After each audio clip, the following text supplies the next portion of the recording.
Hello, dear dreamer. Welcome to the Gentle Stories.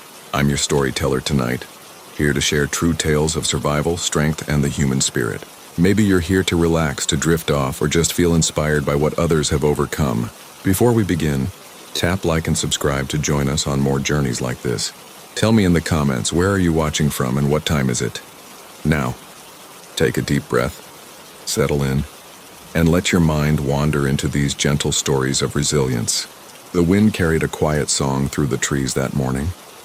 It was not loud, nor did it demand attention, but it had a way of settling in one's soul.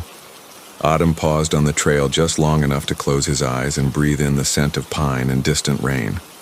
This was his first morning alone in the valley. He wasn't here to conquer nature. No. He had come for stillness, for distance from the noise of the city and the rush of days that bled together without meaning. Autumn had always believed that the heart needs silence to remember what it was made for. So when his uncle offered him a small cabin in the remote Unwind Valley, Autumn accepted it not as a challenge, but as a gift.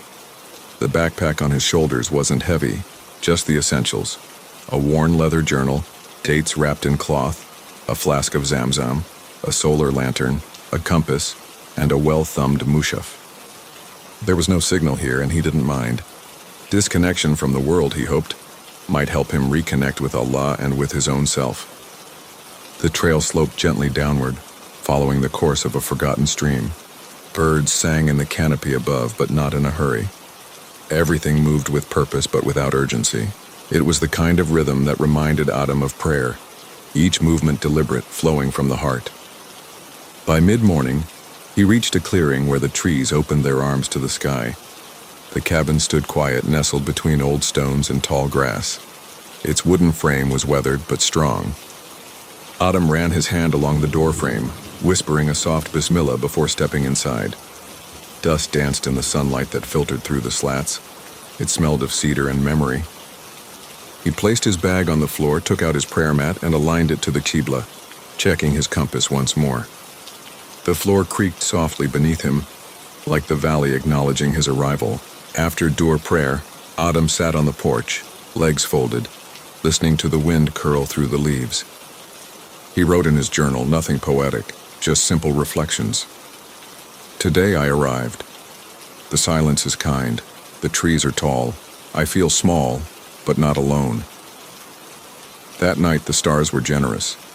Far from city lights, the sky unveiled its ancient map. Autumn leaned back on the porch, wrapped in a light blanket. He sipped warm tea made from dried mint leaves he found hanging in the cabin. The taste was earthy, comforting. He thought of his mother, her smile gentle like dawn. She had told him, "When the world is loud, find a place where you can hear your dua again." This was that place. Autumn whispered a short dua, not asking for anything, just gratitude for the calm that was settling into his bones.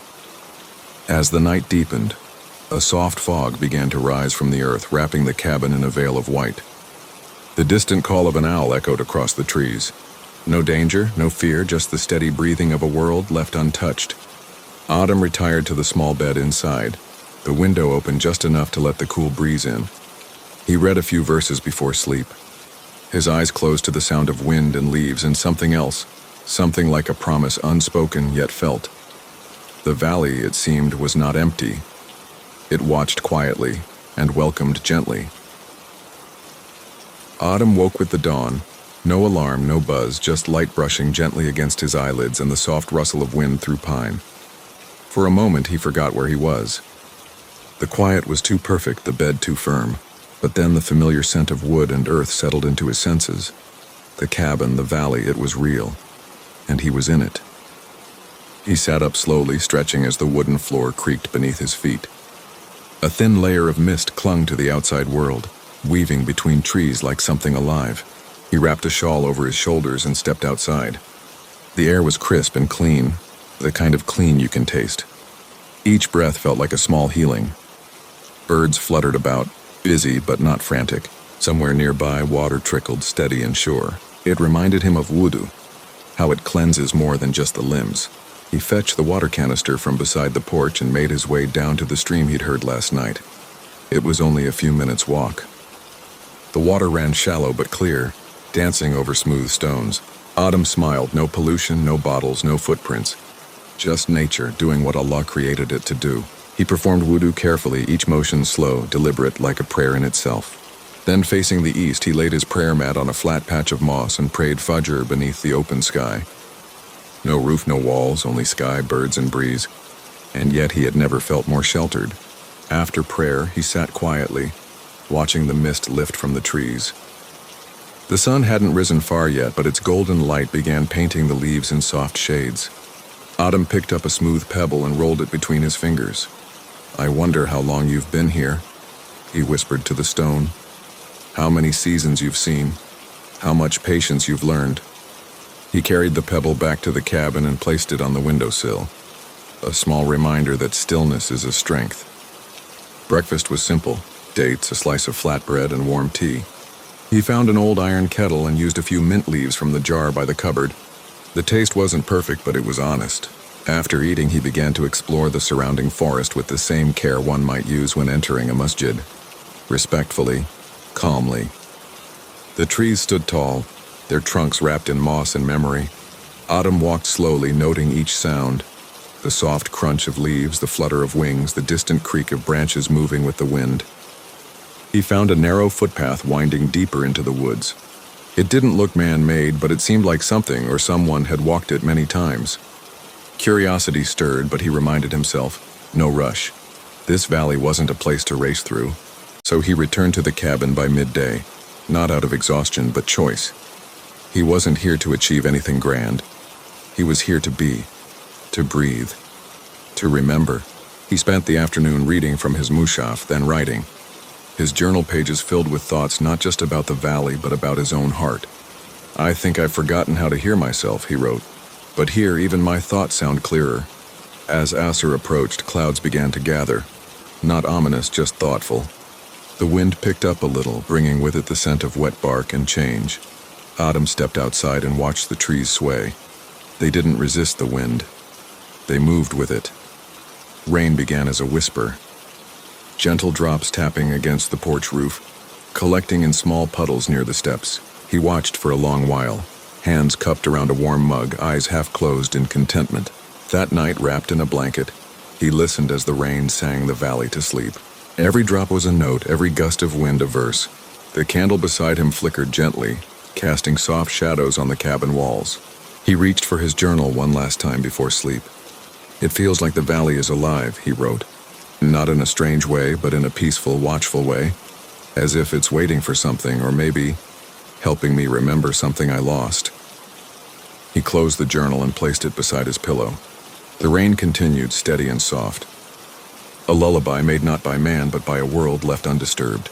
And as his eyes closed, Autumn felt something unusual yet calm, a sense that the valley had accepted him, that it had opened its arms and whispered, "You're safe here." Morning arrived not in a rush, but with gentle grace.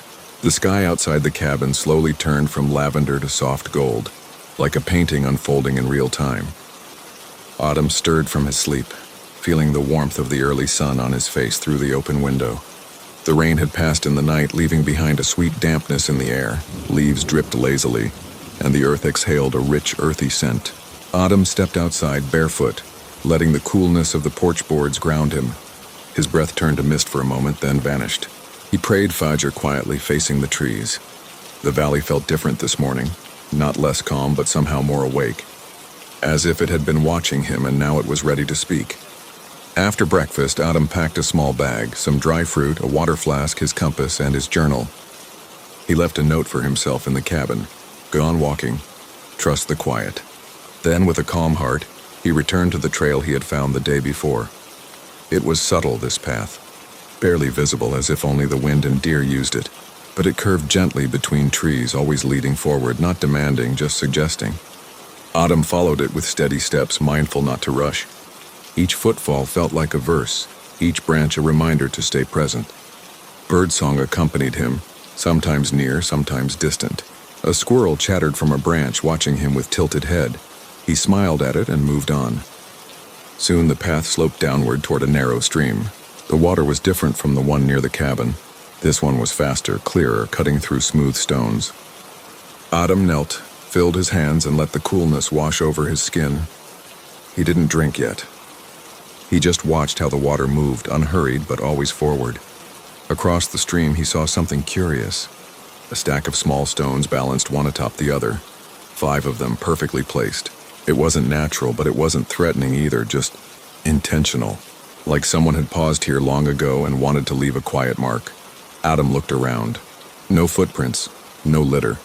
Just the sound of the stream and the whispering trees.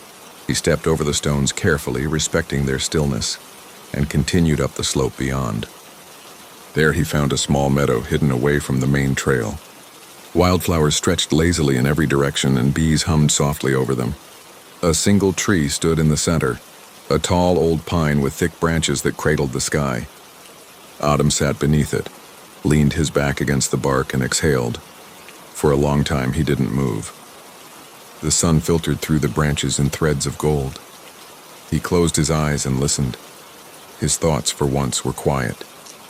Later he took out his journal and wrote slowly. There's a stillness in this place that feels like prayer.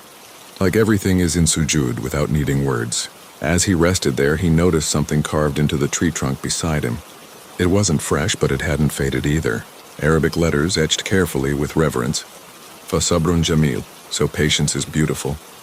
He ran his fingers over the words. Someone had been here before him, someone who had needed the same stillness. A quiet sense of connection passed through him, not loneliness, but belonging. He didn't know who had left those words or when, but he felt certain of one thing. This valley had been healing hearts for a long time. The sky began to shift, clouds drifting in slow procession. Autumn stood and bowed his head slightly to the tree as though in gratitude, then turned back toward the trail. He followed his own footprints home. The path seemed shorter now, or maybe his steps had become more at ease. By the time he returned, the sun was low in the sky, casting long shadows across the porch. That evening, he warmed lentils over the small stove, the steam fogging the windows gently. He ate slowly without distraction, listening to the quiet knock of branches outside. Before sleep, he opened the window again, just as he had before. The breeze carried the scent of pine and old rain. He whispered the dua of rest and lay back, eyes half open to the star-kissed sky. His last thought before sleep was not of the path or the tree or even the words carved into it. It was the silence. Not empty, not cold, but full. Full of something unseen, yet deeply familiar. Sleep had come easily like a gentle tide. Autumn awoke just as dawn arrived, brushing soft amber across the edge of the sky. He opened his eyes to the hush of a world that didn't need alarms. Only the slow rhythm of morning, quiet, calm, unfolding. He remained in bed for a moment, listening. There was something comforting in how the cabin breathed around him. The creak of wood, the soft rustle of curtains, the whisper of leaves outside. No voices, no traffic. Just the presence of a place that asked nothing of him. After Fajr, he stayed on his mat longer than usual, sitting in stillness. Not thinking, not planning, just breathing, watching the sky change. Sometimes peace isn't an event. It's a space that opens when we stop chasing everything else. Today, he had no particular task. The cabin didn't demand upkeep, and nature kept her own order. Still, Adam felt drawn back toward the old trail. Something about the carved ayah on the pine tree still lingered in his mind. Fasabrun Jamilun. So patience is beautiful. Not every message is meant to be understood right away. Some are meant to be carried. He set out after breakfast, taking a slower path this time, walking parallel to the stream. The water, as always, sang softly as it flowed over rocks, steady and sure. Autumn imagined it was humming Dicker in its own language, never missing a beat. As he walked, he noticed details he'd missed before. Moss growing in perfect spirals, ants working with quiet discipline, and a single feather caught in a branch. He paused to look at it, white and light, swaying slightly in the breeze. There was a kind of divine artistry in everything. Each leaf, each sound perfectly placed. The trail eventually opened once more into the hidden meadow.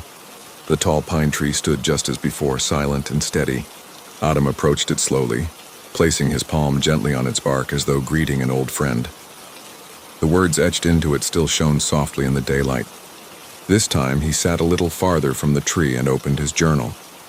The silence around him wasn't empty. It was full of invisible things. Memories, prayers, echoes of others who had once needed peace. He wrote, "Stillness isn't the absence of movement. It's when your heart finally sits down." As he closed his journal, a light wind stirred the tall grass, revealing something he hadn't seen before. A small woven pouch, hidden near the base of the tree, half buried under leaves. Autumn blinked in surprise, then gently uncovered it. Inside were a few simple items: a flat river stone with a tiny star etched into it, a torn page from a notebook with a handwritten dua, and a small wooden bead, smooth from time. The dua was written in flowing Urdu. "Ya Allah, ease what is heavy in me. Let me find you in the quiet." Autumn held the paper for a long time. Someone had stood where he now sat, once burdened, once lost, and they had left their prayer behind. Not discarded, but entrusted. He placed the items back into the pouch and gently tucked it under a dry patch of grass near the tree. He wasn't here to take anything. He was here to listen. The walk back felt even slower this time, not from fatigue, but reverence. Each step was mindful, each pause intentional. He noticed a family of deer in the distance, unmoving as statues. Their stillness mirrored his own. By the time he returned to the cabin, the sun had lowered behind the hills, turning the sky soft and lilac. He lit the lantern early and prepared a warm lentil soup, letting its scent fill the space. That evening, the valley felt quieter than usual, not silent, but listening. Autumn read a few verses from the Quran by lamplight, then closed his eyes in reflection. He didn't need answers. Not now. Before sleep, he wrote one final line. "Sometimes healing doesn't arrive like lightning. It grows, like dawn." The stars returned, watching gently from above, and the valley, patient and still, watched with them. The fifth morning greeted Autumn not with birdsong, but with stillness so deep it seemed to hum. He lay in bed a little longer, letting his senses adjust. The usual flutter of wings and rustling leaves had paused, as though the valley itself was holding its breath. Not in fear, but in reflection. Autumn sat up slowly, wrapped his shawl around his shoulders, and stepped outside. A soft layer of mist rolled low along the ground, curling through the trees like a sleeping breath. The silence wasn't empty. It had weight, like an old memory you can't quite name. He performed wudu with chilled water from the stream and prayed Fajr on the porch, facing the same familiar space between two tall trees. The prayer felt different today, not hurried, not heavy, just deeply rooted, like something returning home. Afterward, he made tea with wild mint and sat quietly. He didn't open his journal. He didn't plan the day. He simply listened to the silence. And in that silence, a memory surfaced. He was a boy again in his mother's kitchen, rain tapping gently on the glass. She was humming a tune while kneading dough, sleeves rolled up, her eyes kind and focused. She used to say, "Some days the world teaches you through noise, but the best lessons come wrapped in quiet." The valley seemed to echo that. Around midday, Autumn ventured into the woods again, not following any path this time, just moving wherever the trees opened gently before him. The earth beneath was soft, damp from the earlier rain, and the scent of moss hung sweetly in the air. He paused at a fallen log covered in tiny mushrooms, then again beside a patch of wild violets. Each pause wasn't planned, it was invited. As he walked, he began noticing something strange, not eerie, just unusual.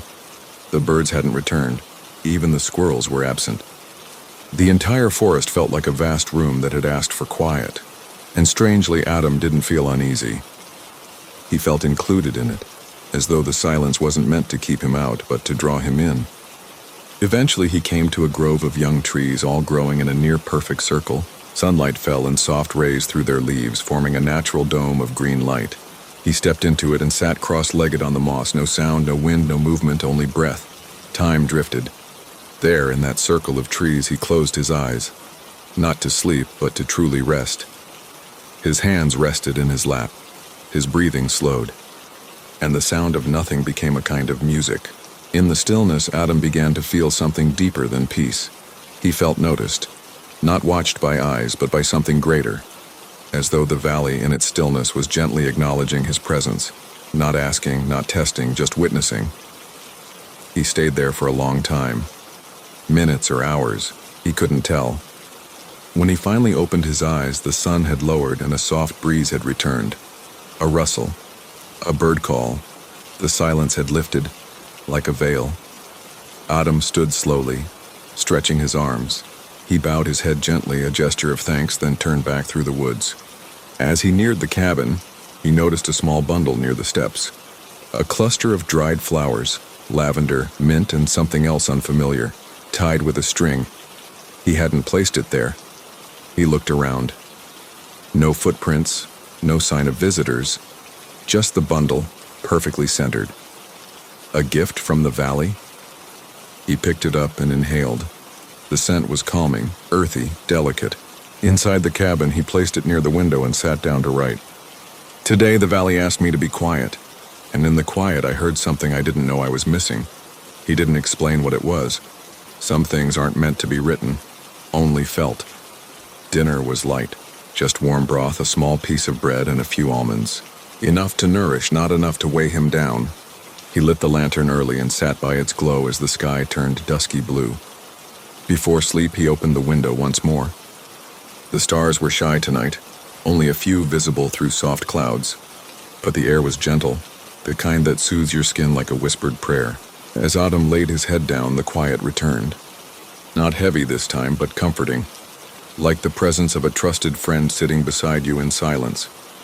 And as his breath slowed into sleep, the valley wrapped itself around him again. Silent, still, whole. The morning came not with fanfare, but with gentle gold spreading across the sky like soft cloth being unfolded. Adam stirred from sleep, the scent of dried lavender still faint near the window. The bundle from yesterday hadn't wilted. It simply rested as though it belonged there all along. He sat on the edge of the bed for a while, not rushing to move. His body had grown used to the rhythm of the valley, but today his mind felt quieter than usual. Like a room just after someone you love has left it, still warm, still filled with presence. After prayer, he walked outside barefoot. The earth was cool beneath him, dewy and alive. The breeze was light, lifting the corners of his shawl, playing with the edges of his thoughts. There was no plan for the day, and that in itself was a kind of freedom. He made tea and sipped it slowly on the porch, watching a small family of birds hop along the edge of the clearing. Life was returning, slowly, respectfully, as if the quiet from yesterday had passed some kind of test. The valley had exhaled. He took his journal and opened it, but didn't write. Not yet. Instead, he noticed how the light danced between the branches, how the leaves shimmered in their own language, how the clouds passed like travelers who didn't need to announce their coming or going. The day invited stillness, but it also held something else, curiosity. Adam felt it gently nudge him like a soft whisper just behind the ear. Walk a little farther today. He packed lightly. A folded cloth, his flask, a few almonds, and his small compass, though he rarely needed it. He didn't follow the same trail as before. This time he veered west, where the trees grew denser and the light scattered in dappled patches. As he walked, he passed over roots and stones, brushing aside leaves, careful not to disturb anything. The woods here felt older, not in a decayed way, but wise, thick with memory. He came upon a small stone arch half buried under vines. It wasn't grand, just a simple curve of stacked rocks too deliberate to be natural. A boundary, perhaps. A marker. He stepped through it with quiet respect, sensing he'd crossed into a different part of the valley. On the other side, he found a clearing unlike the others. Oval-shaped, surrounded by slim birch trees, their white bark peeling like pages. In the center stood a low stone bench half covered in moss. He approached slowly and sat down. The bench was cool, solid beneath him. The clearing was silent but not empty. It had presence, like someone had been here before him. Maybe many someones. Adam placed his hand on the stone surface. It was carved faintly with lines, weathered over time, but still there. Not letters, just gentle swirls, decorative, symbolic. It didn't need to mean anything specific. It was enough that it was there. He leaned back and watched the sky through the trees. The branches above formed a loose dome, a natural ceiling stitched together by light and leaf. The wind moved through them with a soft hush, like someone smoothing a blanket. He closed his eyes for a while, not to sleep, but to pause. And in that pause, he felt something inside him begin to settle. Not everything needed solving. Not every ache needed a name. Some things just needed space. Quiet space. Like this. When he opened his eyes again, he noticed something small at the edge of the clearing. A wooden marker no taller than his knee. It looked like a sign, though the words had faded. He walked over to it and saw a single image carved deep into the surface. A lantern. Simple. A symbol of light. He stood beside it for a moment, letting the image rest in his thoughts, then made his way slowly back toward the stone bench. He didn't sit again. He simply bowed his head gently and whispered a quiet thanks, though he didn't quite know to whom. On his way back, the sky grew slightly overcast. The light between the branches dimmed, shifting from gold to soft gray. It didn't feel like a storm was coming, just a reminder that the day was gently preparing to sleep. He reached the cabin by late afternoon. The birds had quieted again and the breeze had cooled. Inside, he lit the lamp early, letting its soft glow spill across the wooden floor. The carved lantern on the wooden marker stayed with him, its simplicity, its message. That night, dinner was warm porridge and a few slices of dried fig. He sat near the window as he ate, listening to the trees rustle gently as if speaking in their ancient language. Before sleep, he finally wrote in his journal, "There is a light that doesn't shine loudly. It waits until you sit still enough to notice it. Then it glows." Autumn placed the journal beside his bed, blew out the lantern, and lay down beneath the open sky. No stars tonight, just soft clouds and a breeze. And in that dimness, in that hush, he slept, not because he was tired, but because peace had made a place for him. The morning sky was soft gray, a blanket drawn gently over the sun. Autumn stirred before dawn, sensing something different in the air, a stillness deeper than usual. He sat up slowly, listening. Then came the first sound, a single drop, then another.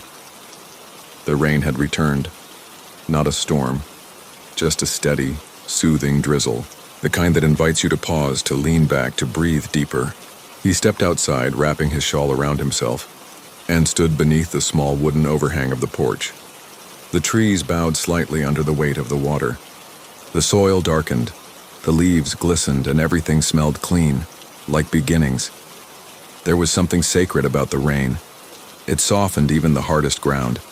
It made things grow without force. He whispered a quiet thanks for the moment. No grand words, just a feeling placed gently into the air. He didn't rush breakfast. He boiled oats over a small flame, added dried apple slices, and let the steam warm his hands. Outside, the rain continued, weaving patterns across the window. It was a day to stay near, a day for the indoors. But Autumn had learned that even stillness could be full of movement, if you knew how to look. He brought his blanket to the reading nook, where the window framed the forest like a painting. The journal lay beside him, but he didn't open it yet. Instead, he watched. A snail crept slowly across the windowsill outside. A single leaf floated down, landing softly on the earth. The raindrops played their rhythm, not hurrying, not needing to. Inside the cabin, the crackle of the small fire added a warm harmony. Autumn rested his back against the wall, closed his eyes, and listened to the quiet concert of the world. After some time, he opened the journal and wrote a single sentence. "Rain does not ask for attention. It gives quietly and leaves things better." He smiled as he closed it. Later in the day, the rain lightened. Just a fine mist now, hanging in the air like breath. Autumn stepped outside and took a slow walk along the stream, his boots sinking slightly in the damp earth. Everything felt washed. The rocks were darker, the bark richer, the moss more vibrant. Even the air felt newer. As he walked, he came across a small wooden structure he hadn't noticed before, barely taller than a child, nestled between two trees. It was simple, with a slanted roof and an open front. Inside, a few dried flowers and smooth stones rested carefully in place. Not a shrine, not a shelter, just a space someone had once cared about. Autumn didn't disturb anything. He knelt for a moment, letting the mist settle on his skin, then stood and moved on. The path curved gently, guiding him back toward the cabin without him realizing it. The forest seemed to know when enough was enough. He arrived home just as the mist began to fade and the clouds started to lift. A single beam of sun broke through, landing right at the foot of the porch, a quiet reminder that even gray skies pass.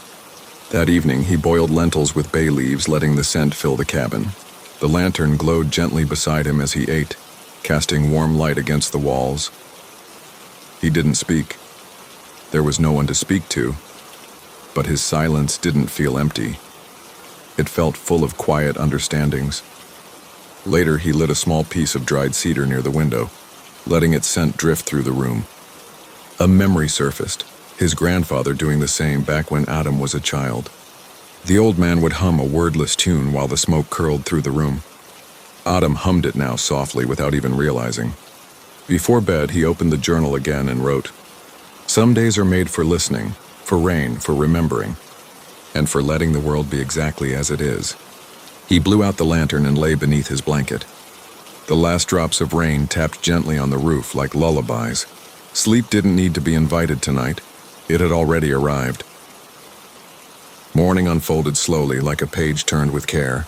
After the gentle rain of the day before, the air was rich with renewal. Drops still clung to the branches, shimmering like glass beads. Autumn stood outside with his hands in his pockets, letting the cool air settle around him. He didn't feel like rushing.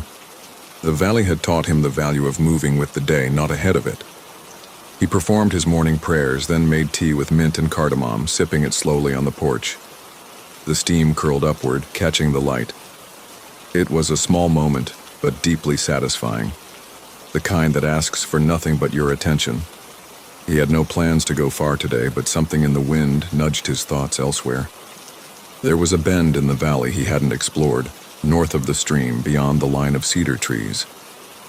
He packed lightly, a flask of water, a piece of dried bread, a soft cloth, and his compass. The journey wasn't long, but the land beyond the cedars felt different somehow, like a room you rarely entered in a familiar house. He followed the stream for a while, stepping carefully over rocks still slick from the rain. Then he crossed where the water narrowed and climbed a small ridge blanketed in moss. Beyond it stood the line of cedar trees, tall and unmoving like silent watchers. He passed between them with a quiet breath. The air shifted. It wasn't colder, but heavier, older. The forest here was deeper, denser. Ferns brushed his legs. The light dimmed under the thick canopy above. And yet Adam didn't feel unwelcome, just watched, in a way that asked for respect. He followed a narrow path almost hidden by fallen leaves. It wound gently between thick trunks and sloping ground, the kind of trail that seemed to make itself only for those meant to walk it.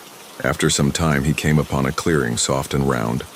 At the center stood a tree unlike any other in the valley, a wide oak with roots that curved above the earth like ancient arms. Beneath it was a bench carved from a single log, worn smooth by time. Adam approached slowly and sat down. The clearing was perfectly quiet. Even the birds seemed to pause here. A place for remembering, perhaps, or for letting go. He rested his hands in his lap, closed his eyes, and breathed. Memories rose, not loud or sharp, but soft. His father's voice telling a story beneath a sky like this one. His sister's laughter during a rainstorm. The way his mother used to brush crumbs from the table with the edge of her palm. Little things, but not small. The tree above him stood steady as if listening. He opened his eyes and reached out to touch its bark. Rough, strong, warm with the sun. As he stood to leave, he noticed something tucked beneath the bench. An old scarf, faded and frayed, caught in the roots. He gently lifted it, shook off the dust, and folded it neatly. A sign, maybe, or simply a remnant of someone else who had sat here long ago. He placed it back in its place, a quiet gesture of respect. The way back felt shorter, though he took the same path. The trees seemed less distant now, as if they'd recognized him. When he returned to the cabin, the sun had dipped lower in the sky. The air held a faint sweetness like pine and warm soil. He set down his things, washed his hands, and prepared a simple dinner. Lentils and rice. Warm, filling, familiar. As the night settled in, he lit the lantern and sat by the window. He didn't write immediately. He watched the stars begin to appear one by one, like tiny answers to questions he hadn't asked. Finally, he opened the journal and wrote, "Today I walked a path that waited patiently to be remembered. Some places don't call loudly. They wait for you to be quiet enough to hear them." He closed the journal gently, placed it on the shelf, and blew out the lantern. In the dark, the silence of the forgotten path followed him into sleep. Not haunting, but holding. Like a memory you don't want to forget. The wind came softly in the morning, lifting leaves from the ground and turning them gently mid-air, before placing them back down in new patterns. It wasn't cold, just present, like a visitor with no urgency to leave. Adam awoke slowly, wrapped in the comfort of stillness. The wind stirred the linen curtain, and for a moment he simply lay there watching it dance. A small smile touched his face. Another quiet day in the valley. Another page to live through without haste. After prayer and breakfast, warm dates and flatbread, he stepped outside. The sky was pale and open, clouds moving in soft herds across it. The wind touched his face, wrapped around his shoulders, and disappeared again. It felt like a day for light things. He didn't carry much, just his small lantern, unlit, and his journal tucked beneath his arm. No real destination called to him, but the wind seemed to suggest something. Follow me just for a while, so he did. He walked slowly along the edge of the forest, where trees gave way to open patches of tall grass. The valley opened wider here, and the land seemed to stretch without needing to say much. Everything whispered in this part of the world. The grass bending, the sky humming, even his own footsteps growing softer. He found a flat stone beneath an old pine tree and sat there, placing the lantern beside him. He didn't light it. He simply held it for a moment, running his fingers over its sides, remembering its glow on nights when the dark felt too large. It had become more than a tool. It was a companion of sorts, a symbol of quiet perseverance. He opened his journal not to write, but to read. Flipping back through the entries of the past weeks, he noticed how his words had changed. They were slower now, more spacious, as if the valley had taught him not just what to say, but how to say less. As he sat, the wind began to gather strength. It rushed through the grass, whistled between the tree branches, and tugged gently at his shawl. Leaves lifted around him, dancing in slow circles. The lantern clinked faintly as the breeze passed through its frame. He closed the journal and stood, holding the lantern firmly.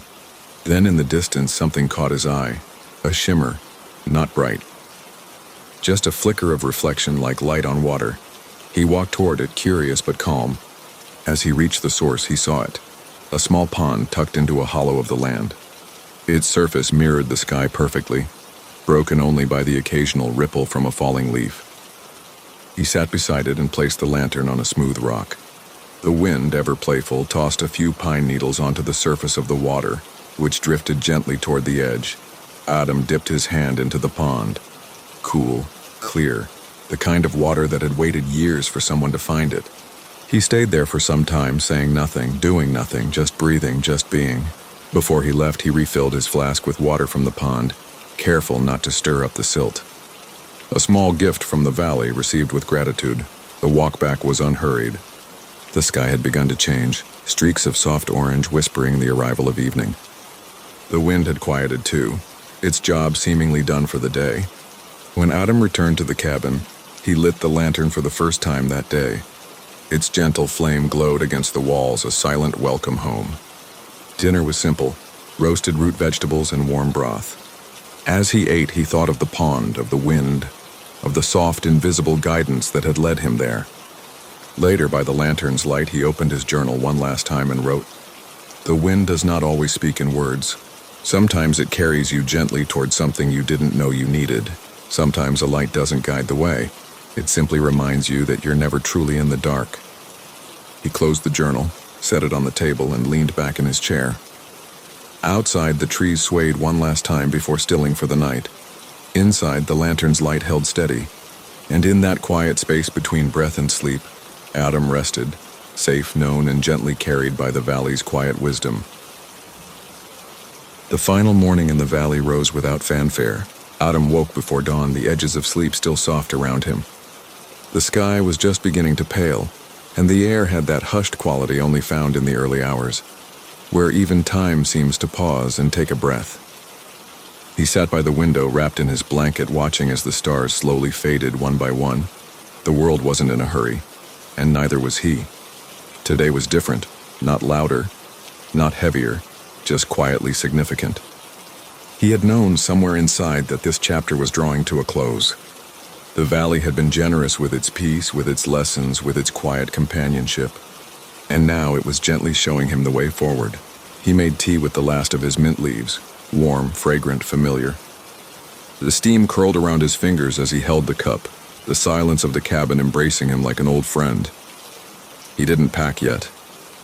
Instead, he walked through the cabin slowly, touching small things as he passed.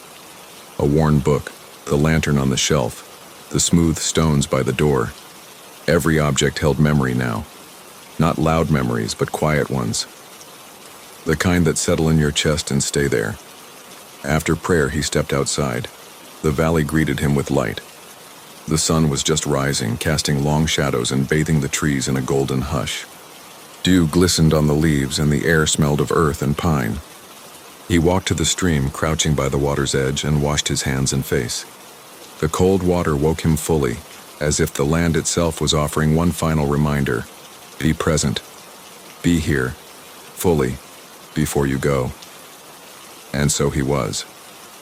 He wandered without destination, letting his feet guide him one last time. He visited the large oak tree beyond the cedars, placing his hand on its bark and whispering a quiet thank you. He sat by the pond again, watching the surface ripple with the breeze.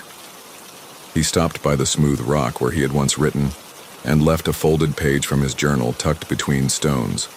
Nothing dramatic, just a few lines of gratitude. Back at the cabin, he began to pack, slowly, carefully. Not as if leaving, but as if completing something. He folded the blanket, closed the journal, and cleaned the little kitchen space one last time. Then he lit the lantern, not because he needed it, but because it had always been with him. Its soft glow filled the room one last time, golden and warm. He sat by the window as evening fell. The shadows stretched long across the land. The birds were quieter now, and the breeze was soft, like the final page of a book turning itself. Adam took one last look around the cabin. Then he stepped outside, lantern in hand. He didn't look back often, just once, and that was enough. The path out of the valley wasn't difficult. It wound gently upward, through tall grass and between trees that seemed to nod in silent farewell. The sun dipped low, painting the horizon in shades of amber and deep rose. Autumn paused at the ridge where the valley could still be seen in full. He stood there for a long time, the lantern glowing faintly beside him. And then, with a quiet breath, he turned and walked on. Not away, but forward. The story of survival had never really been about danger, or loss, or extremes.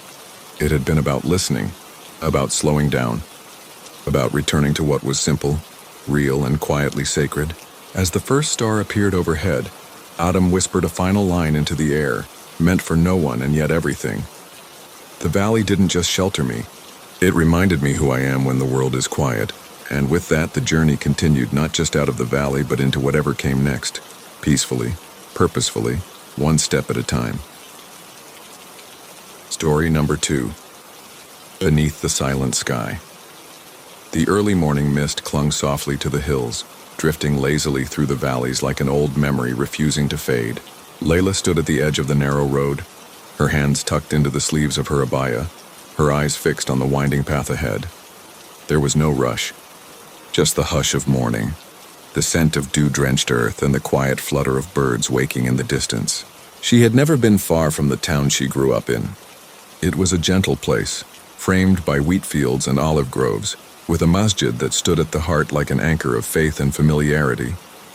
Life moved slowly there, marked by prayers, seasons, and the rhythms of family. But in her heart, a quiet ache had begun to bloom, one she couldn't quite name. It wasn't sadness. It was something softer, like the soul's yearning for stillness. When her grandfather passed, he left behind a letter, not addressed to anyone directly, but carefully placed inside a worn leather journal. It spoke of a place in the mountains, a cabin he once built with his own hands far from the noise of the world. A place where he would go to reflect, to reconnect, to listen to the silence between the verses. Layla read that letter over and over, and one evening after Maghrib she closed the book and knew she had to go. Not out of grief but love, to see what he saw, to walk where he walked. To be alone, not in loneliness but in quiet purpose. With her parents' gentle blessing and a heart full of prayer, she packed her bag. Nothing excessive, just dried fruits, some lentils, a small stove, her prayer mat, her Quran, and the leather journal. She carried warmth, intention, and trust. No phone, no noise, no harm. Just the road ahead and the one who made it. The path to the cabin wasn't marked, but her grandfather's notes were detailed, and the forest welcomed her like an old friend. Leaves danced in the wind, casting soft shadows across her path. The sun rose behind her, painting golden veins through the branches. Every breath she took felt more real than the last. Around midday, she paused by a small stream, its waters weaving through moss-covered stones.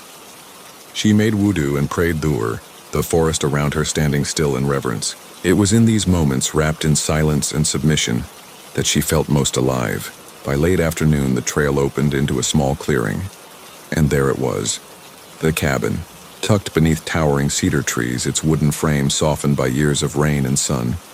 It didn't look abandoned. It looked waiting. She stepped inside. Dust hung gently in the air, but the space was warm, familiar.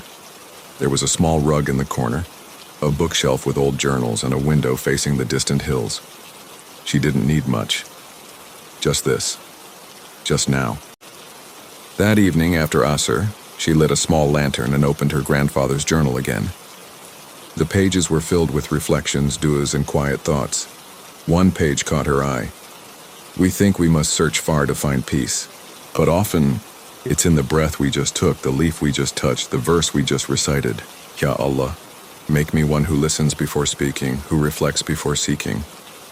Layla smiled gently and closed her eyes. She prayed Maghrib, then sat quietly near the window, sipping warm tea as the sky folded into a blanket of stars. There was no need to fill the silence. It was already full, with presence, with peace. Later, wrapped in her shawl and resting on a simple mattress, she whispered her du'as, her heart light. The wind moved softly outside, brushing against the trees like a lullaby. She felt the weight of the world lift, replaced by something sacred and still. Tonight she would sleep beneath the silent sky, and tomorrow she would begin again, not to escape but to embrace. Morning arrived gently. A soft, pale light filtered through the thin curtain of the cabin window, casting long shadows across the wooden floor. Layla stirred slowly, not with urgency but with peace. Her body rested, her mind clear, the kind of sleep one only finds in places where time doesn't chase you. She sat up and wrapped her shawl around her shoulders. The room was cool but not cold. The fire from last night had gone out, but its warmth still lingered in the wood and air. Outside, birds were beginning their quiet calls like reciters welcoming the dawn.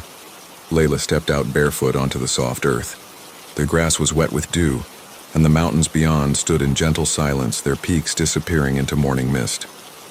She breathed deeply, letting the crisp air fill her lungs. Alhamdulillah, she whispered, placing her hand over her heart. She prayed Fajr beneath the cedar tree, her prayer mat spread neatly over the grass. No sound but the wind, no thoughts but dhikr. The earth felt close, like it was listening. After prayer, she sat cross-legged, her Quran open in her lap. The pages rustled softly as she turned them, her fingers moving with care. She read slowly, not rushing the verses, letting them enter her heart like sunlight through a window. Every ayah felt new, even though she had read them before. That was the beauty of the Quran. It was never the same twice. Later, inside the cabin, she prepared a simple breakfast. Flatbread warmed on the stove, dates, and a small pot of mint tea. She sat by the window to eat, watching as golden light spilled over the treetops. It was the kind of morning that didn't demand anything, just quiet appreciation. With the sun rising higher, Layla began to explore the surroundings. A narrow footpath led behind the cabin into a grove of fig trees. Birds flitted between branches, and the scent of pine followed her steps. She found a fallen log by a small pond and sat there, the water so still it reflected the sky like a mirror. For a moment, she didn't think at all. She just existed. And in that stillness, she felt close to Allah, not through words, but through presence.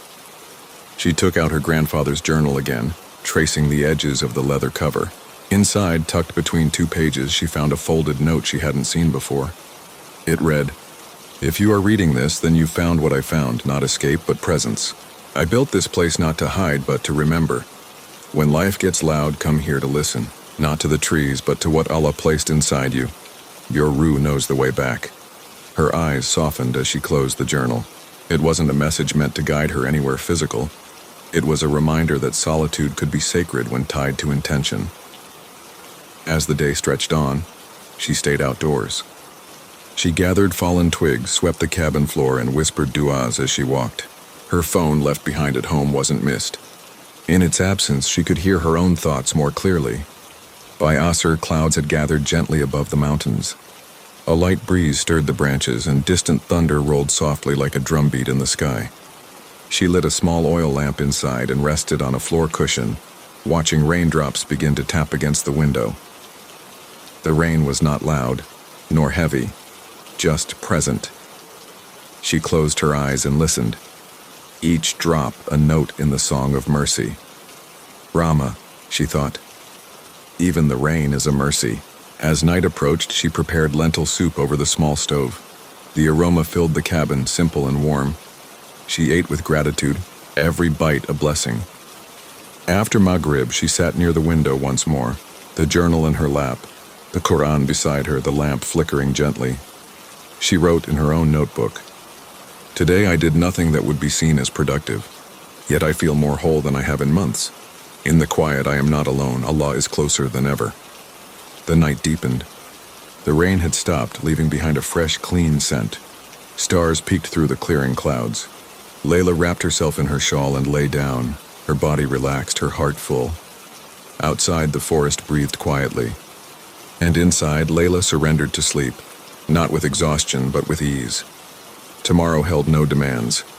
Only more stillness, more reflection, and more quiet footsteps on the path her Ruh had begun to walk. The morning light crept slowly through the trees, dappled and golden. Layla woke just before dawn, the air still and cool, a hush wrapping the forest like a soft blanket. She reached for her shawl, draped it gently around her shoulders, and stepped outside. The world was quiet, the kind of quiet that isn't empty but full of breath, of meaning, of presence. A breeze stirred the leaves above, whispering across the grove.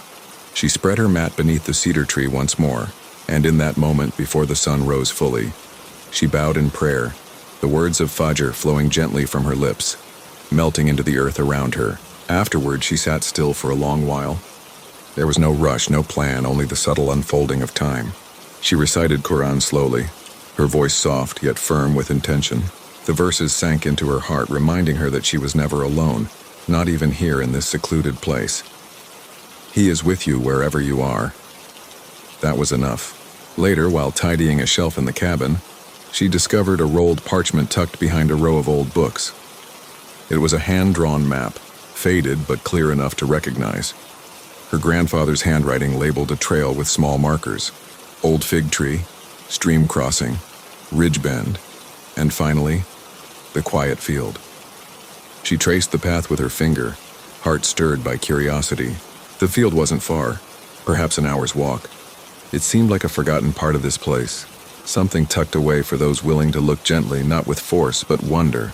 With a small satchel packed, some water, dates, her journal, Layla set off, her steps light, her heart open. The forest welcomed her again, the sun now rising through the high branches, casting shifting shadows along the path. The trail was overgrown, but not lost. She followed the signs just as her grandfather must have, pausing at the fig tree, stepping carefully across the narrow stream, noting how the land subtly sloped as the ridge drew near. Along the way, she passed a cluster of wildflowers, tiny, delicate, swaying softly in the breeze. She paused to admire them. Subhanallah, she thought, how effortless their beauty was. No striving, no display, just being. After some time, she reached the edge of the ridge where the trees opened wide, and there it was, the quiet field. It was unlike anything she expected. A wide clearing, ringed with tall grass and old olive trees. The earth here felt sacred, untouched. The breeze moved through the grass in waves, and birds glided above without sound. She stood still, absorbing the moment. It felt like a place meant for prayer, for reflection, for deep remembrance. She found a flat stone near the center and sat, legs folded beneath her, journal in hand. But she didn't write, not yet. She just watched. The clouds drifting, the wind bending the trees, the insects humming somewhere in the distance. Eventually, she whispered aloud, not to fill the silence, but to join it. Yeah, Rob, I don't know why you brought me here, but I trust that you did. It wasn't a place with answers. It was a place with presence. She remembered something her grandfather once said. Sometimes peace doesn't come from understanding. It comes from surrender. She prayed dur in the shade of an olive tree, then leaned back, her head resting against the trunk, eyes gazing at the blue sky above. She thought of how many years this tree had stood here, how many storms it had endured, and yet here it was, still giving shade, still standing. As afternoon settled in, Layla opened her journal and wrote, "There are places in this world where Allah's signs feel louder, not in sound but in feeling. This field is one of them. I came expecting something, and found nothing. And yet it feels like everything." She lingered a while longer, then made her way back before sunset. The walk home was slower. Not because she was tired, but because she had started to notice more. The way the sunlight caught on a spider's web, the scent of pine in the breeze, the softness of the earth beneath each step. Back at the cabin, she prepared a small meal, prayed Maghrib, and lit her lamp. As night fell, she wrapped herself in her shawl, heart full, not of excitement but of calm. In this stillness, she didn't need answers, she only needed presence. And that night, as the wind moved gently through the trees, she fell asleep with a soft smile, grateful, grounded, and closer than ever to the quiet beneath the sky. A soft drizzle came during the night. Not loud or sudden, just a quiet rhythm on the rooftop like gentle tapping from the sky. By morning, the rain had passed, leaving behind a mist that hovered over the forest floor, wrapping each tree in a silver veil. Layla rose slowly, wrapped in her shawl, her breath visible in the cool morning air. She opened the cabin door and stood for a long moment. The scent of wet earth and cedar drifted around her, calming and pure. It felt like the world had taken a deep breath overnight and was now resting in it. She prayed Fajr by the window, too damp outside to unfurl her prayer mat beneath the cedar tree. As she made sujud, the hush of the forest seemed to bow with her. These moments were becoming more than routine. They were her anchor, a reminder that even in solitude she was never truly alone. Indeed, my Lord is near and responsive. After prayer, she boiled water for tea and watched the steam curl upward like a wisp of cloud, disappearing into the morning light. Her movements were unhurried. Each task a kind of worship, each breath a soft dhikr. With her cup in hand, Layla returned to the journal. Today she felt drawn to a passage she hadn't fully explored. There is a trail the wind follows, not marked on maps, not carved into earth. But if you listen closely, it will guide you, not toward a place, but toward something within. She closed the journal and looked outside. The trees stood tall, unmoving. But she remembered the sound from last night, the whisper of wind between the branches, how it seemed to say something without speaking. She wrapped herself tighter and stepped outside. The air was crisp, but not cold. The forest, still damp from the rain, felt quieter than usual. Not heavy, just watching, waiting. She walked slowly, her boots pressing into soft mud, her steps careful. There was no particular destination, just a willingness to follow where the moment led. It wasn't long before she noticed something, a soft whistling, high and distant like wind threading through a narrow path. She followed it, through the trees, across damp moss, past small clusters of mushrooms growing in secret corners. The wind sound wasn't constant. It came and went like a memory. But every time it returned, it led her forward. She came upon a narrow ridge, and below it, nestled in a low grove, was a fallen tree. Its trunk split clean down the middle. Moss had begun to grow over its bark, and mushrooms bloomed along its edges. It looked like it had been there for years, yet something about it felt new. Layla approached and sat beside it, her hand resting on the mossy bark. A gust of wind swept through just then, rustling the leaves above, and in that moment she felt it, an echo, not sound but something deeper, a reminder of something she'd once forgotten, a time in her life when the world felt too loud, when prayers were whispered between tears and days blurred into nights. Back then she had begged Allah for silence, not emptiness but stillness, and now here it was. The silence she once craved, wrapped in wind and wood and earth. She took out her journal and wrote, "I think the wind remembers our prayers, even the ones we don't say out loud." Maybe that's what it carries, maybe that's what I'm hearing. The thought settled in her heart like a soft stone in water.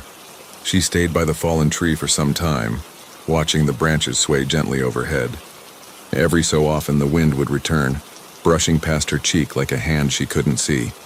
By mid-afternoon, clouds began to gather again, casting shadows across the path. She turned back toward the cabin, the forest slightly darker now but not unfriendly. With each step she whispered quiet duas, not asking for anything, just remembering. Ya Latif, Ya Salam, Ya Wadud. Back inside, she lit her lamp early, the soft glow painting the walls with warmth. She prepared a bowl of warm barley soup, its aroma rich and comforting. After Maghrib, she wrapped herself in her shawl and sat by the window, watching the rain return, this time more steady. It tapped against the glass in soft rhythms, blending with the crackling of the stove fire. Layla watched, listened, breathed. No distractions, just this moment, just this night. She didn't need answers tonight. She only needed to remember how far she'd come, how close she felt to her Lord, how different her silence was now, no longer filled with questions, but with trust. And as she lay down to rest, the wind returned once more, brushing softly against the cabin walls. Not loud, not wild, just present, like a whisper from the one who never leaves. The morning began with silence, not the kind that feels empty, but the kind that holds everything. The rain had passed sometime during the night, leaving behind a damp stillness. Mist clung to the treetops, and the earth smelled deeply of pine, bark, and renewal. Layla rose gently, wrapped her shawl around her shoulders, and stepped outside. Her boots sank slightly into the soft ground as she made her way toward the cedar tree. She unrolled her prayer mat beneath its branches, where droplets still clung to the needles above, occasionally falling in tiny plinks beside her. She prayed Fajr as birds began their morning recitation, voices lifting in scattered harmony.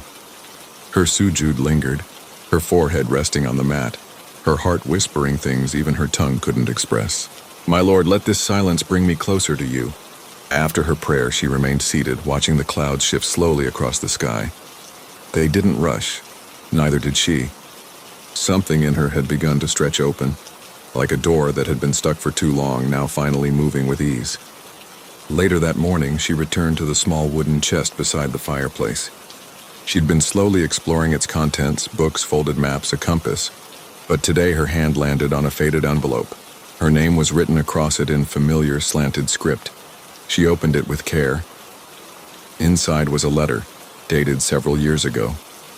Layla, if you're reading this, you've found the place I knew you would. This land has a way of calling those who need it. There's more to discover, not just around you, but within you. If you follow the stream past the eastern ridge, there's something I want you to see. Something I never finished but always meant to. Go there when you're ready. Her fingers trembled slightly. She folded the letter and held it to her chest, eyes closed. I'm ready, she whispered. After breakfast, a piece of warm flatbread, olives, and tea, Layla packed her satchel. She slipped the letter inside along with her journal and set off toward the eastern ridge. The trail was narrow, marked faintly with old stones and patches of moss. The stream followed beside her, weaving gently through the trees. The water was clear and shallow, gurgling over smooth rocks like it had a language of its own. Every few steps she paused, not out of weariness but to observe. A leaf caught in the current, a salamander resting near the edge, the way the light danced through branches above. After nearly an hour, the trees began to thin. The sound of the stream faded, replaced by birdsong and wind. She stepped through a curtain of ferns and gasped softly. Before her lay a hidden garden. Not perfectly kept, not overgrown, just paused in time. A simple stone path led through patches of herbs, fig trees, and clusters of lavender. A wooden bench, softened by years of weather, sat beneath a willow tree. And beyond it, a small open-air structure. 4 posts, a roof, no walls. Inside it, a low table with an old woven rug beneath it. A space made for reflection. Layla stepped forward slowly, as though afraid to disturb the moment. She knelt beside the table, ran her hand over its surface, and felt something carved into the wood. Remember him, and he will remember you. Tears welled in her eyes, not from sadness, but from the overwhelming beauty of it all. This space, built by hands that loved, now passed to her. It wasn't perfect, it wasn't finished, but it didn't need to be. She sat beneath the willow and opened her journal. I thought I came here to escape, but now I see I came here to remember. This garden is like the soul, neglected yet never forgotten by the one who formed it. It only needs light and time and care. She remained in the garden through Dur, her prayer blending into the breeze. Then she walked barefoot among the herbs, her fingers brushing the leaves. She whispered Subhanallah with every step, not out of habit but with full awareness. When she returned to the cabin just before Asr, her shawl smelled faintly of lavender and rain. She made wudu from the water jug near the door and prayed in the corner where sunlight now streamed through the window. Everything around her felt different, not because it had changed, but because she had. She spent the evening rereading the letter, tracing the handwriting like it was a map. After Maghrib, she lit the lantern, poured herself a cup of warm milk, and sat by the window. The stars were just beginning to appear one by one like silent witnesses. She sipped slowly, her thoughts calm, her heart quiet. Sleep came easily that night, not like an escape, but like a gentle return. And the garden, somewhere beyond the trees, waited patiently beneath the stars, no longer forgotten. The next morning arrived with an unexpected stillness. Even the birds were quiet, as if waiting. Layla woke with a feeling she couldn't quite name. Something between calm and anticipation, like standing on the edge of a page just before it's turned. The sky above the forest was layered in gray, soft and heavy. She stepped outside, shawl drawn close, and looked toward the east. The wind hadn't picked up yet, but the trees had begun to sway, not from force but from warning. She prayed Fajr inside today. The cedar tree outside was wet with last night's drizzle, and the ground felt too cold for sujood. Her mat was laid near the hearth, and as she bowed, she felt her forehead press against the earth-tone fabric, grounding her as though the prayer itself was anchoring her in something deeper than fear. Afterward, she sat with a blanket over her shoulders, sipping warm tea, listening. The silence wasn't empty. It was full of signs. Clouds shifting, leaves rustling. A storm was coming, but not one to fear, just one to prepare for. She remembered the letter again, the garden beyond the ridge, and how it had waited in stillness. There was a lesson in that too. Not every storm comes to destroy. Some come to cleanse. Before midday, Layla gathered what she might need. She stored dried food in jars, secured the shutters, and filled extra jugs with water. The old lantern, tucked behind a shelf, was pulled out, cleaned, and placed on the table. She found oil and carefully refilled it, her hands steady. Then, in the quiet space between tasks, she wrote in her journal. Sometimes the world outside mirrors what's inside. A quiet before the storm, but even that storm is part of the mercy. Rain does not come to punish the earth, it comes to soften it. Asr passed with gentle wind. But by Maghrib, the sky deepened into a darker hue, a slow rolling gray that moved with weight. The air had changed, not frightening, but alive. Layla stood by the window, watching the first drops begin to fall, soft at first, like fingertips on glass.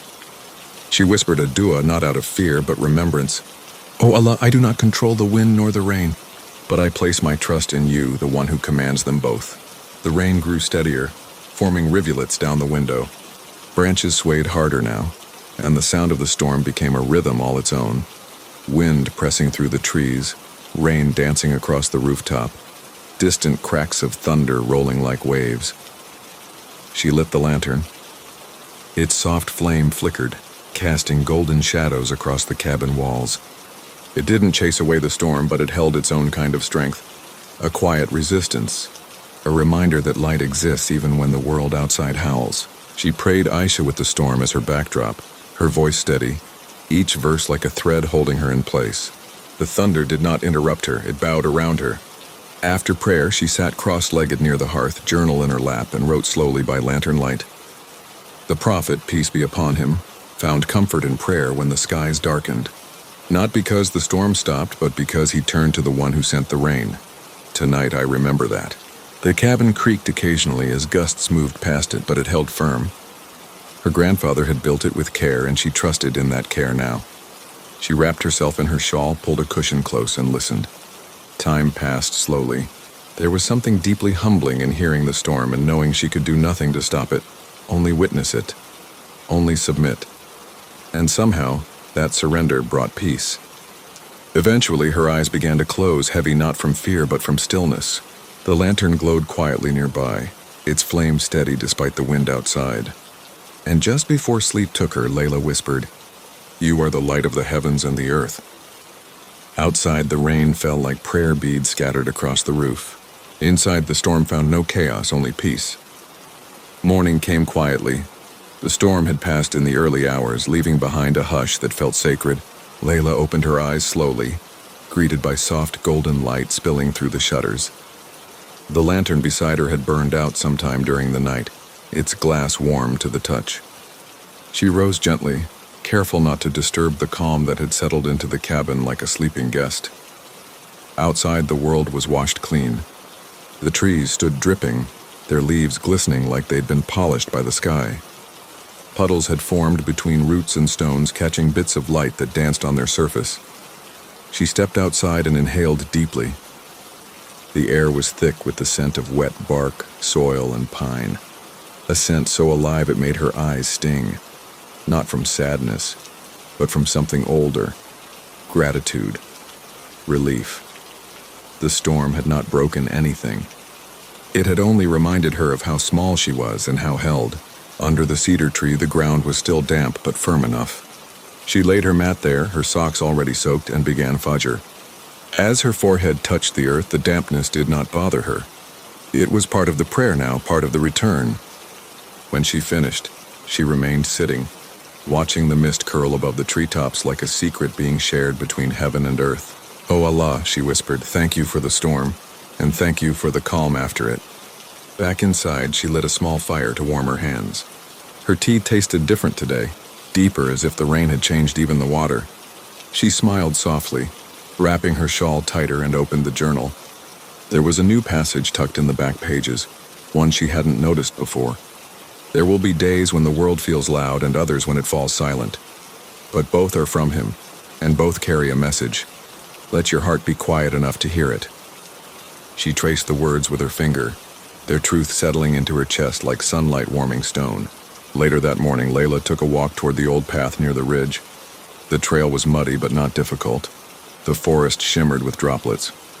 Each branch held its own tiny jewel of water, catching light and trembling gently in the breeze. She came across a patch of wild violets blooming near a stream. They hadn't been there before the storm. It was as if the rain had coaxed them out from hiding. She knelt down, her fingers grazing the petals, and remembered a hadith. If the hour, the end of time, comes while one of you has a seedling in his hand, let him plant it. Even in uncertainty, beauty mattered. Even in the shadow of storms, hope was still a kind of worship. She sat by the stream for a long while, feet dangling above the water, the wind brushing past like an old friend. There was no rush now, no fear. The stillness felt earned. It had arrived after the storm, not instead of it. By the time she returned to the cabin, the sky had turned a soft, steady blue. She changed into dry clothes, braided her hair, and made a simple lunch, dates, nuts, and warm lentils. Her body moved slowly but surely, like someone who had learned to live with the rhythm of nature rather than trying to command it. After dur, she swept the floor, rearranged the books near the hearth, and paused now and then to breathe. Her work was not urgent. It was deliberate, mindful. Every small act felt like a kind of prayer. By Asr, the sky had shifted again, touched with gold and lavender. She sat outside with her journal and wrote, "Storms teach us to listen. Silence teaches us to see. And when both have passed, we begin again, not as we were, but softened, humbled, a little more aware of his mercy." Maghrib arrived with orange light pooling at the horizon. The trees cast long shadows. Birds returned to their nests, and Layla stood by the cedar once more, wrapped in her shawl, praying not because of fear, but because it was where her heart now naturally turned. Aisha was prayed inside, her voice a soft echo within the cabin walls. The lantern was lit once more, its flame smaller than the sun, but no less meaningful. The fire in the hearth crackled gently. She poured herself warm milk and sat by the window. The stars outside were clear tonight, brighter than before. The storm had washed the sky clean just as it had done with the earth. She sipped slowly, her gaze lifted. "And he is with you wherever you are," she whispered, barely loud enough to hear. but he had heard it all the same. Sleep came easy again, steady and whole. The forest outside rested, and so did she, beneath the silent sky. The next few days passed like verses of a quiet poem, each one different but stitched together with stillness. Layla fell into a rhythm, gentle and natural. Wake with the light, pray beneath the cedar, gather herbs from the garden, write reflections in her journal. There was no rush here, no call to produce or prove.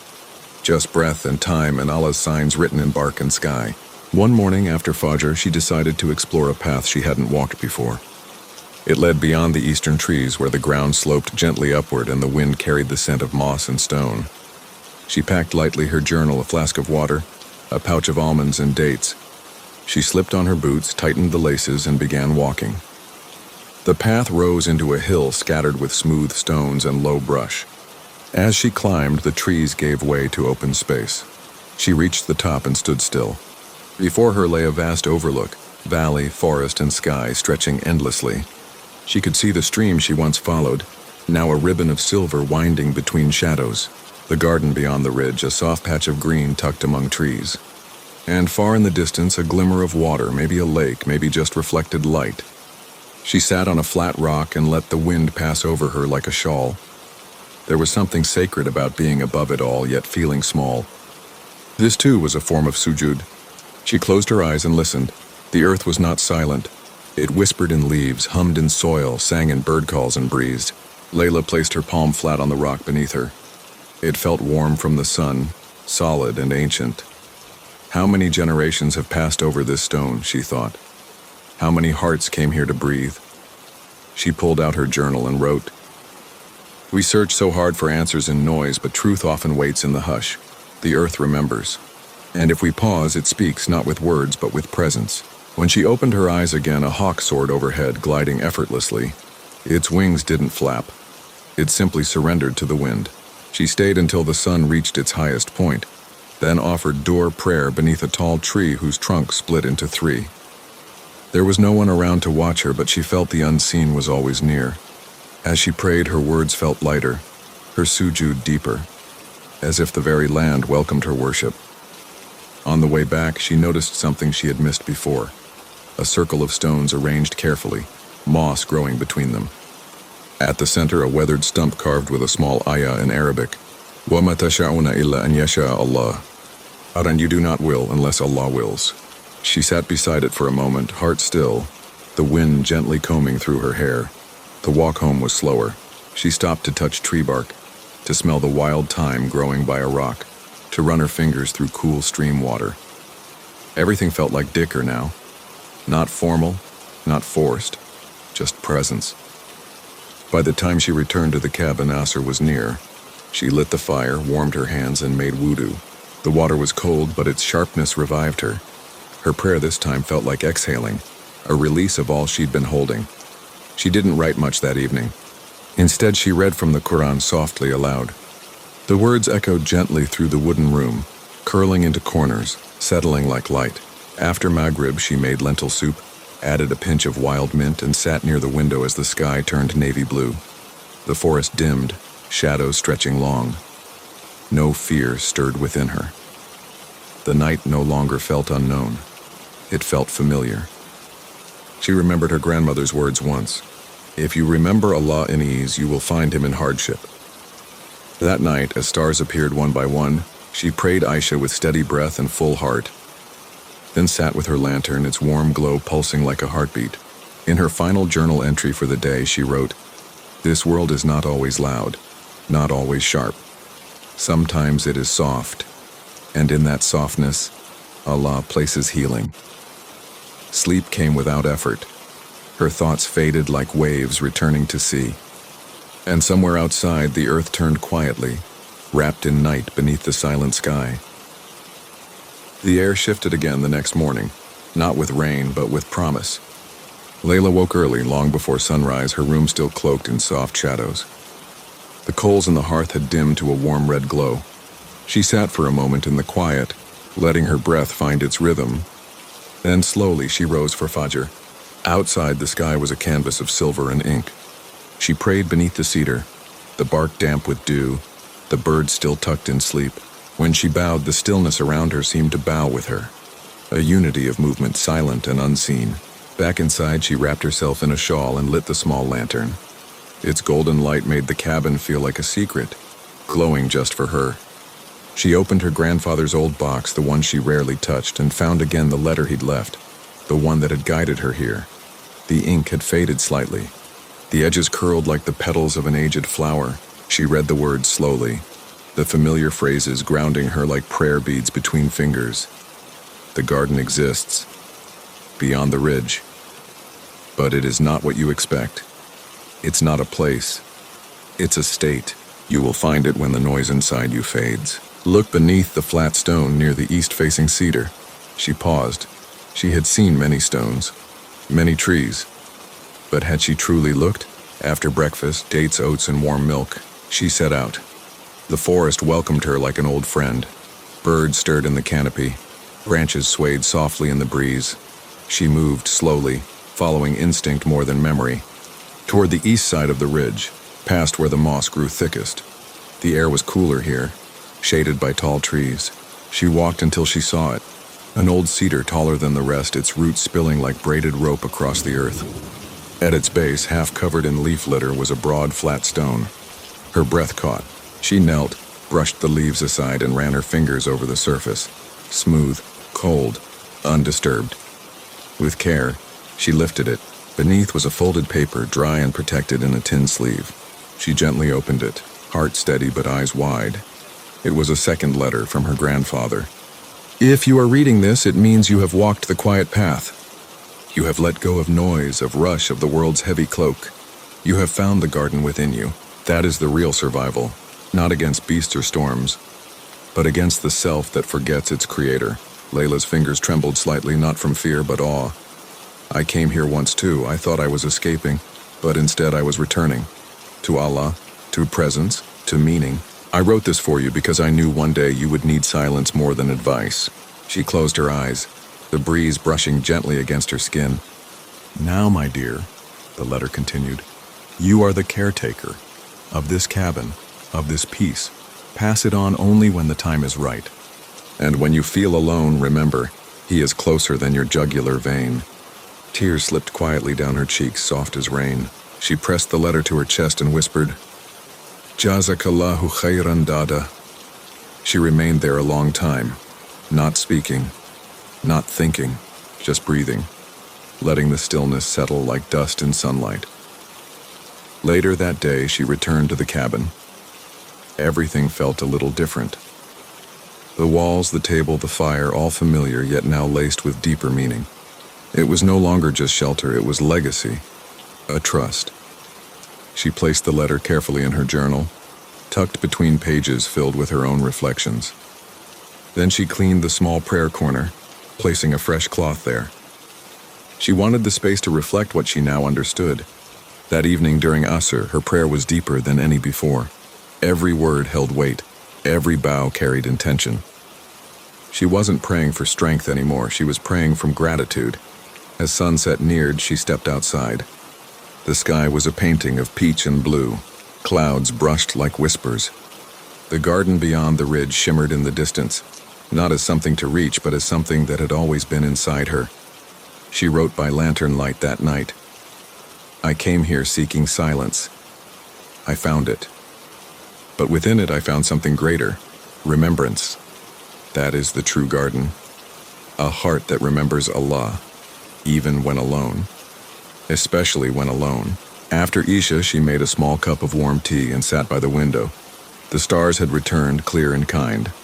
The wind carried a gentle rhythm, and the trees whispered dua in their own silent language. Sleep came without effort. The world outside breathed, and so did she, beneath the silent sky. The morning of the last day was like any other, quiet, peaceful, and full of promise. The sun had risen slowly, painting the sky with soft hues of gold and rose. Layla woke with no sense of urgency. There was no place she needed to go, no task she had to complete. She simply existed in the space of the present moment. The cabin was warm from the fire she had started before Fajr. the air thick with the scent of pine and cedar. She stood by the window for a moment, watching the world unfold outside. Birds flitted between the trees, their wings brushing the air in delicate rhythm. The stream flowed steadily, its quiet song echoing through the valley. Layla felt the soft weight of her thoughts, how far she had come, not in distance but in understanding. When she had first arrived, she had come with a heart heavy with questions. She had sought answers in the silence, in the solitude. Now she knew the silence held no answers. It only held space. Space to remember, to breathe, to be. She prayed as always beneath the cedar. This time it felt different. Each movement in her prayer seemed to come from a deeper place within her, a place of quiet surrender. She didn't feel the need to ask for anything. She only needed to be present in the moment with Allah. Afterward, Layla sat by the hearth with her journal, writing the final words she had been holding for so long. I came to this place to escape the noise of the world, but I did not escape. I only found a way to hear the whispers of my soul. I found peace not in isolation, but in the presence of the one who is always near. She closed the journal, the pages filled with memories, reflections, and lessons that would stay with her forever. Her heart was light now, free of the weight it once carried.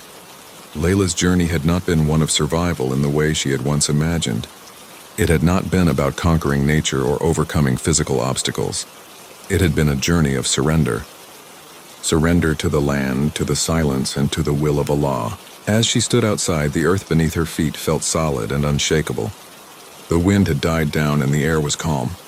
The storm that had once seemed so threatening now seemed like a distant memory, a reminder of how fragile and strong life could be all at once.